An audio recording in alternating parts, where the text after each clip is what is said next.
ngati mbali imodzi yofuna kuonesa kukondwa kapena kuti chisangalalo posatira kusankhidwa kwa a Jomo Osman kukhala mmeya wa mzinda wa Blantyre.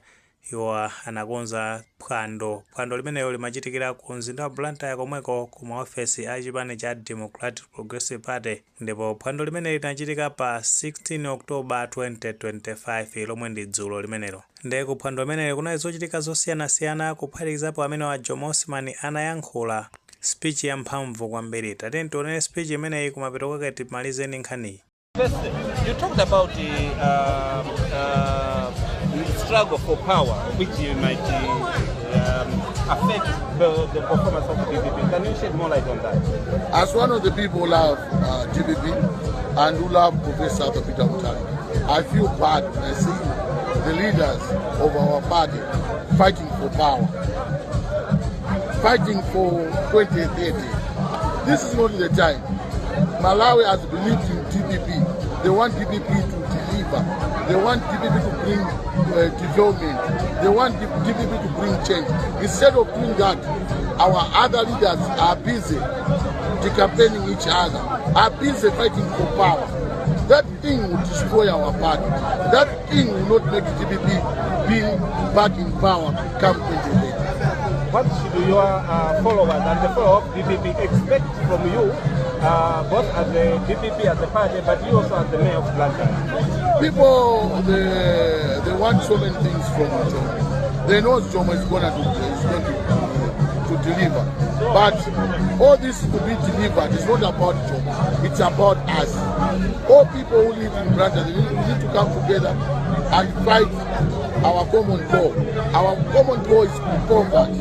Our common goal is someone who doesn't have anything. So Jomo will fight for those who have resources, to give us those resources so that it should help those who doesn't have. In the days before mayoral election, there were some doubters. People who are doubting your capability. What message do you have for those people who doubted if Jomo can really deliver? I want to tell them, it's the wish of God to make something great. It's not about education or about money, but the humanity is more important. If you are good to people, people will support you. If you work for people, if you love people, people will save you. So to me, I know myself, I know what I'm capable. I don't care what people say. They're going to say that this guy is not educated. I don't care. My focus is to develop. My focus is to deliver. I want to prove them wrong. Okay. And during your speech, you also touched on street kids.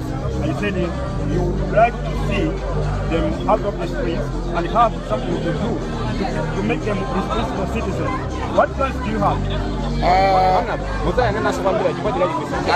have already started doing some initiatives helping these kids to learn skills. We have started searching for people who want to help them, who want to give them what to do. So Jomo will try to do that, and I'll try my best because I want people from Blantyre to be safe. I want them to understand that when they're in Blantyre, everything is safe for them. So I'll try my best to give these guys, because the language that I should speak to them, they're going to understand better from me more than anyone else. Chabwino tamva amene ayankhulira pamenepo a Jomo Osman ayankhula mfundo zambiri kukhuzana ndi usogoleri wa chipani cha Democratic Progressive Party, kuti kumeneku anthu akuonera kuti sakumamvana zambiri ambiri tikutsatira bwino mmene nkhani zake zikumayendera. Komano chosangalatsa kwambiri ndiyonera kuti mmene akuyankhulira amene wa Jomo Osman akunena zoona kuti chimene chimafunikira kwambiri ku chipani chimenechi ndikuti akhale pamodzi, ayendere limodzi, cholinga chawo atumikire nzika za dziko la Malawi.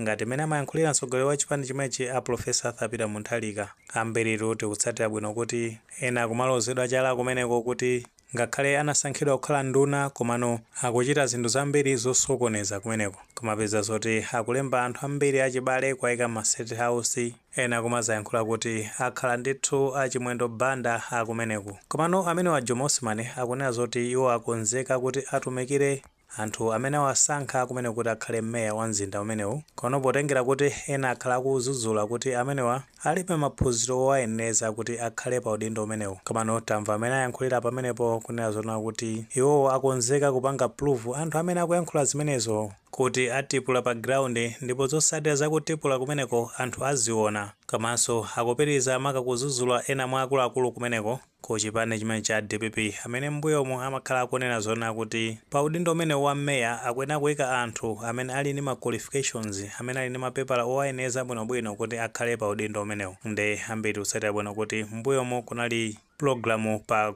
Times imene imaziwa kuti kulinji pamenepo Shadrack na Malomba anazayankhula kunena kuti munthu amene akuyenera kusankhidwa maposti ngati amene akaomeya akuyenera kukhala ndi mapepers oyenereka, osati munthu wa standard 8 apite kukhala pa post imeneyi.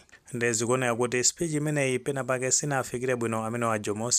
Nde munthawi ndi nthawi amayankhula zimaoneka kuti zimakhuza abe mu mtima kuti zili ngati kuti no ena ake samafunira zabwino atakhala pa udindo umenewo. Komano khalidwe komanso kuzipereka kumene amaonesa ku dera limene la ku Blantyre, maka mu mzinda umene wa Blantyre, ndi zimene zapangisa zoloti anthu awasankhe, maka makhansala amene anali pamenepo awasankhe kuti akhale meya wa mzinda umene wa Blantyre. Paja panali anthu ambiri amene amapikisana nawo oti ena anali mapepa oziyenereza kukhala pa udindo umenewo, koma sikunatero asankhidwa ndi amene a Jomo. Nde anthu osankhawo nkutheka kuti anawunikira zinthu ngati zimenezo. Paja iwo anakhalaponso mbuyo mu deputy meya wa mzinda umene wa Blantyre kuyambira mwezi wa Julayi chaka cha 2024 pamene meya anali Joseph Magwinja.